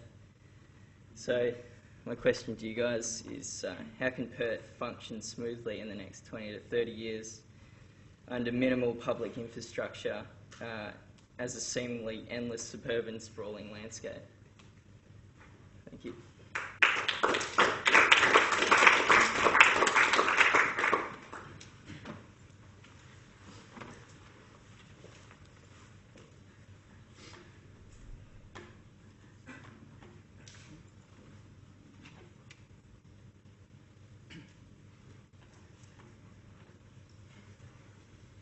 So my name is Edwin. So another major reason why we should have buildings on our beaches or close to our beaches is simply because of beach erosion. So beach erosion is a natural occurrence that appears in every beach around the world.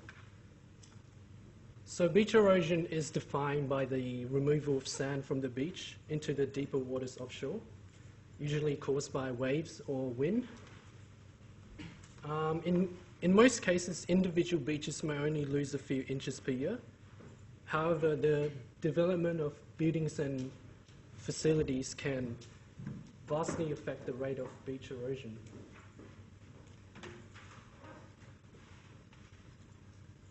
So as you all may know, more buildings mean more sewer wastage, flowing out of the drainage pipes into the beach. So bacteria, raw sewage, and other toxic chemicals can harm the ocean's fauna, such as seagrass meadows and reefs. These plants are actually vital in preventing and slowing the process of beach erosion.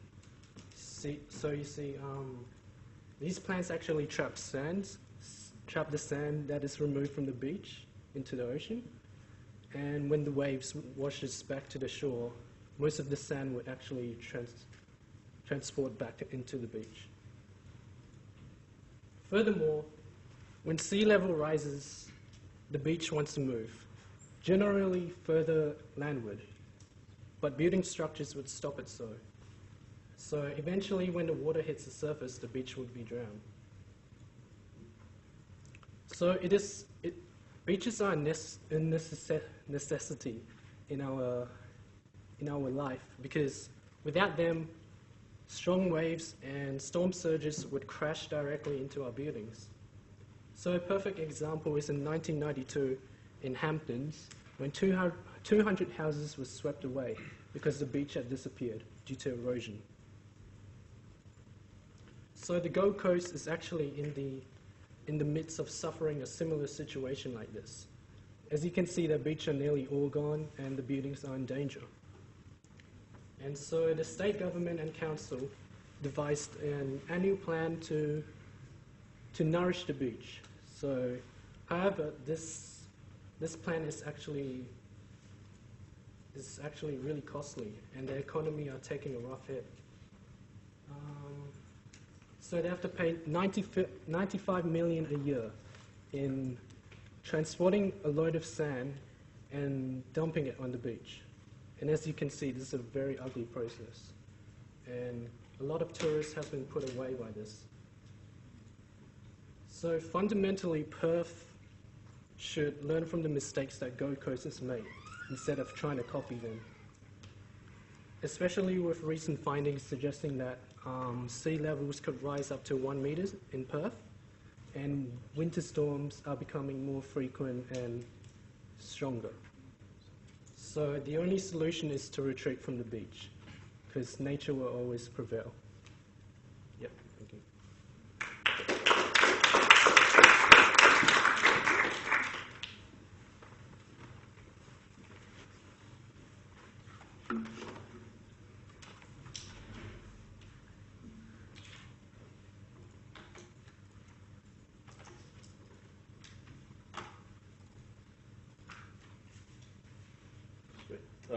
Thank you, Edwin. Some interesting points. I think we should learn from the Gold Coast. I agree that there could definitely be an issue with the with erosion. It's a naturally occurring thing. No matter where we build, that's not going to change. We're still going to have to prevent that somehow. So I think it's slightly irrelevant from actually talking about high density and high rise closer to Perth. The way I sort of see it is that we should be building a little bit further back from the beach. I agree. I think it's sort of a barrier there anyway. We're not going to get that much closer to the sand anyway. But using Scarborough and Cottesloe is more of, I guess, satellite cities to Perth, so to create then like a better density for Perth. As if there aren't reasons enough so far, another massive reason to create high-density urban communities in Scarborough and Cottesloe is the economic benefits. When sound urban design mixes with high-density plan and the inclusion of spaces vital to the well-being of its populace, the benefits are almost endless. When looked at in terms of future high-rise developments, Scarborough and Cottesloe may be the perfect canvas. For high-density design to thrive, you must have a mix of private spaces, open public spaces, and good building design. The expansive beaches and existing green areas that exist in the two areas already create leisure spaces, and minor adjustments needed to create mixed-use spaces that can be easily made. The economic benefits at a personal level translate into much larger scales. High-density living creates an efficiency that Perth currently lacks. High density can give local jobs to local people. Imagine being able to walk or cycle to work or uni every morning. Think about how much you could save on car maintenance, cost of fuel, cost of parking, and the time you spend travelling in Perth's blocked traffic arteries. The physical activity aspect improves work efficiency greatly as you become more alert and your ability to focus is heightened. Even if you found work outside of your local community, the Perth public transport infrastructure would be such a level that catching a bus or a train would be quicker and cheaper than driving. At a personal level, the economic benefits are clear. Businesses will also thrive under the new scheme. As the majority of businesses' workforces are considered local population, employees become more reliable and there are less unforeseen traffic interruptions. Replacements for staff become easier as they are only travelling small distances, and the willingness to stay back past regular working hours are clear. Residents of the new high-density communities such as Scarborough and Cottesloe now have voids in the morning and afternoon which were previously filled with the daily work commute. They can now be spent exploring local shopping districts, private use facilities such as gym or art exhibitions. More money will be spent as people now have more free time to use. Increased specialisation will occur in high-density areas. Businesses will thrive under the larger catchment of potential customers that can now afford and they can now afford to specialise in a field rather than try to cater to the masses. Is that it? Oh, I didn't hear the other one. All right. That's all right.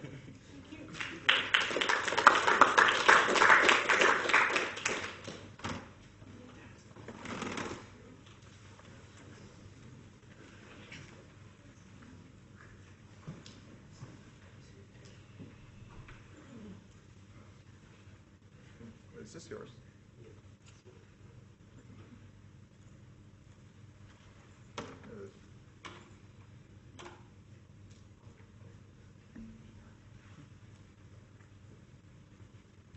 So, other than the fact that all these guys' points are well done, by the way, but also very stupid, that woke you up, didn't it? In terms of urban sprawl, look, guys, I know Perth is pretty much growing, but it is growing very, very slowly. Right now we're at 1.6 million. Last year it was pretty much about the same. So I don't really. 10 years ago it was 1.4. It really isn't growing much, and we are building lots of residential homes that aren't even being used yet. So I don't know what you guys are talking about. Just what some of my group mates were talking about, it is easy to forget that Western Australia has a completely different lifestyle than the rest of Australia. People don't want a new Gold Coast built in Scarborough or Cottesloe. We have a beachside lifestyle where people like the beach and people live close to the beach. We even have art exhibits done in Cottesloe every year. That's how much we like it. We don't want to see it in some weird convention center where they block out light. We want to see it in front of beach, and high-rise buildings creates this giant shadow, and we can't really enjoy it as much. Perth is and always will be a part of Australia, but we must understand that we have our own identity to show to the world. We can't simply copy and paste another city's design and think it'll work for us. If we do so, then Perth will become a copycat city, as they say. If you don't think that's bad, there's a city called Guangzhou in China where they were accused last year of copying large parts of European cities and making seem as if that's their own. And also, there's in San Diego, they plan to make some sort of river. Oh, goddamn it. They plan to make a 5-mile river walk, just like they had in San Antonio, completely different cities. And because I have a minute, I just want to do a little visual exercise instead of showing you pictures. Could you, everyone in the, what, yeah? What? Oh, yeah, I know, I have 1 minute. Could you guys just stand up and you go stand up if you can? Please. I really have less than a minute, come on. All right. Let me ask you a question. Do you two girls, I don't want to be racist, but 2 Asian girls, no, don't stand up. Don't stand up, just sit down. All right. Can you see anything in front of those guys? No. All right, if I sit in front of here, imagine me as like a beachgoer. I look at these guys. They're intimidating. They're scary. They've got the high-rise buildings. Thank you.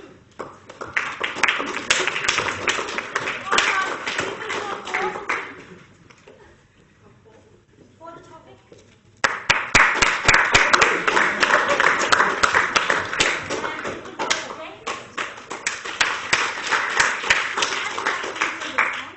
So I'll declare both teams the winners. And I'll give you the feedback a little bit later because I think they're already late. Can we have the last presentation quickly, please?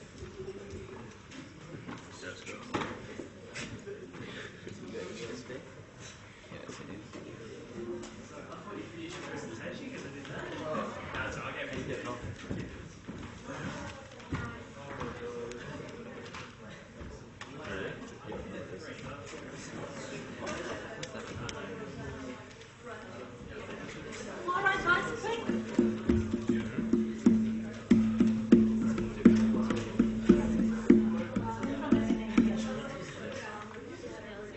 Yeah, we already got it.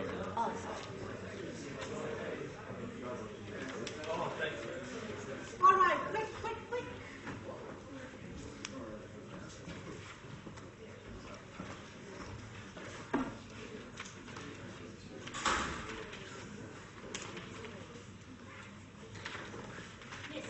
Good afternoon, everyone. My name is Tobias, Jack and Luke, and we are here today to present and argue the affirmative side that Perth needs a Gold Coast. In looking at density and high-rise living along the coastline in places like Scarborough and Cottesloe, when we say Gold Coast, in quotation marks, Gold Coast, we are emphasising high density and living as opposed to tourist attraction and a party hub. Why Perth needs to adopt this way of living becomes more evident when looking at other major city, metro areas, in comparison to Perth. It becomes more apparent how thoughtless we are with the use of space and land in Perth, with the total metro area spanning 5,300 square kilometres, with a population of 2 million people.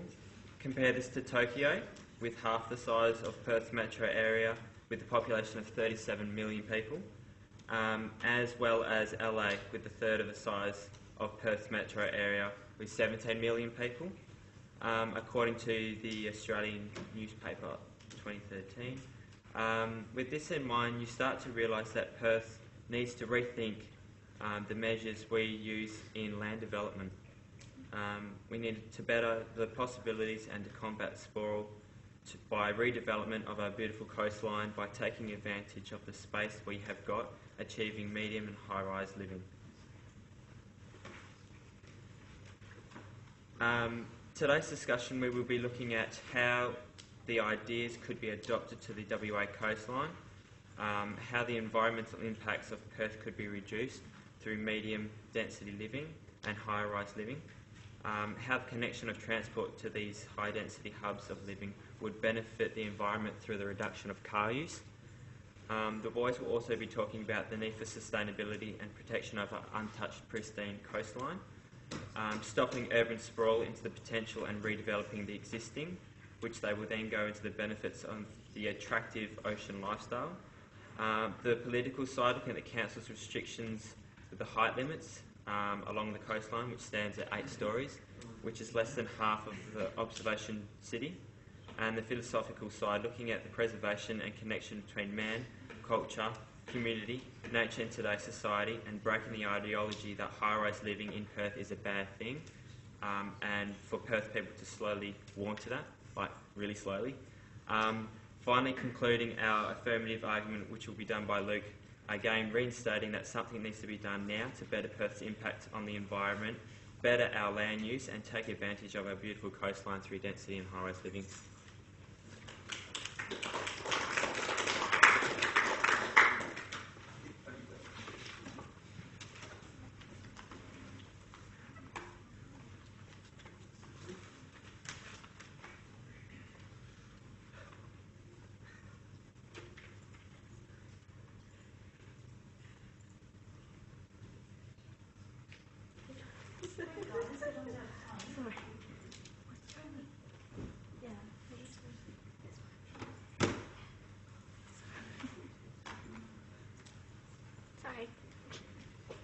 Okay, geographically, the Australian coastline is where the land meets 3 oceans, the Southern, Pacific and Indian. But the beach and its meaning extends beyond this physical realm and continues to play a significant role in the national identity and the lived experiences of Australian people. The beach is not passive, it's co-implicated, and it's a construction of the authentic Australian subject, which is us, and must therefore be understood as a cultural concept. And so culturally, the beach is an important site for human experience, and many Australians feel an affinity with beach space. Human interaction with the beach inevitably introduces the urban world to the natural sounds of the beach. It is the rise of human usage of the beach that has generated the urban sprawl beyond the city and the suburbs and into the beach. The city sprawl is not a new concept, and the coastal suburbs have their own identity beyond rural and urban representations. Therefore, to state that Western Australia needs a Gold Coast is blatantly decontextualising Western Australian beaches, suburbs and its people. To further state that we need high-rise, obviously continue the Gold Coast theme, even though they did say that they didn't want to be the Gold Coast, but it's still what the Gold Coast represents, and I'm talking about identity-wise. I'll get into that later. But yeah, so to further state that we need high-rise, obviously continuing the Gold Coast theme, is uneducated and irrational design strategy. Today, Nadia, Charmi and I will be explaining why, by discussing the issues of place identity, revealing the many environmental and social issues that were revealed with the Gold Coast development, high-rise development, and then proposing alternative design solutions for popular beachside places such as Scarborough and Coastline. Oh no.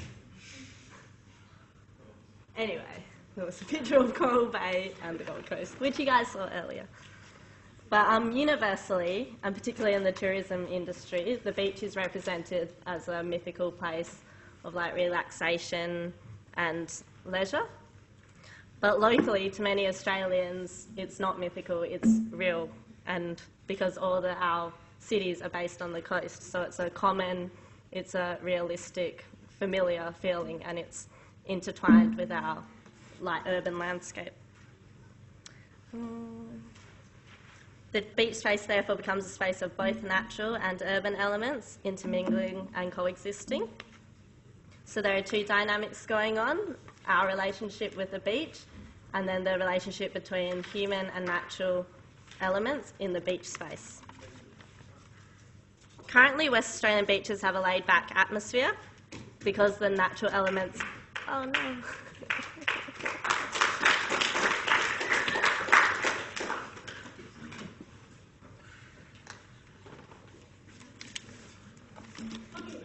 All right, hi, I'm Jack, and I'm arguing for the Gold Coast. As Luke said, as Toby said, we don't want to impersonate the Gold Coast in identity or in how it looks or how it acts. It's more about medium to high density living. In response to your point about identity and the beach being a sort of an integral part of WA's culture and cultural identity, then I don't see why, if that is the case, which I agree that it is, we shouldn't want to open up the access to the beach and the use of it as an integrated everyday part of our lives to as many people as we can. And by having increased density in those coastal areas, that's what we do. At the moment, it's very, you can visit the beach, especially along, like, say, the Cottesloe area. You've got large blocks owned by wealthy people. It's a very elitist kind of way and attitude to the beach. And I think that we should open up the beach to as many people as possible. In terms of urban sprawl and sustainability, we think that that's probably the major point about why we should increase density. And people always want to live near the ocean if they've got nice beaches around. That's why we do sprawl out, and that's why we've got developments an hour north and an hour south at the moment, and it's getting further and further away. If you look at density and public transport in combination is one of the major factors for reducing environmental impacts in cities. If you look at a city like New York, has I think about 8 million people living in Manhattan or near Manhattan, about 5 million, double the size of Perth, and they are, while they have an image of being one of the, a very dirty big city, they're actually probably the greenest per capita city on the planet, and Perth is probably the worst in terms of per capita pollution, or down with the worst.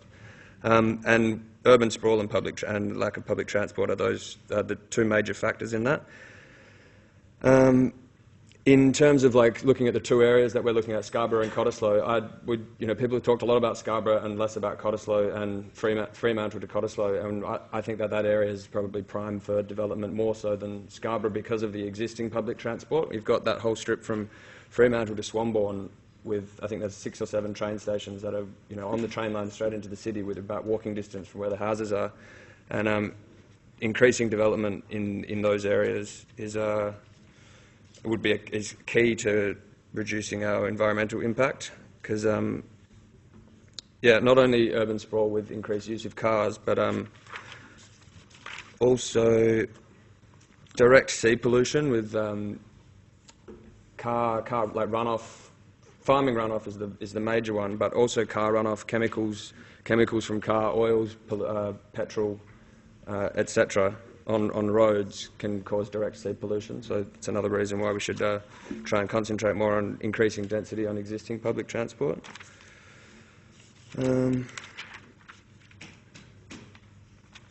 that 30 seconds? 1 minute. All right. And also, hold on one sec.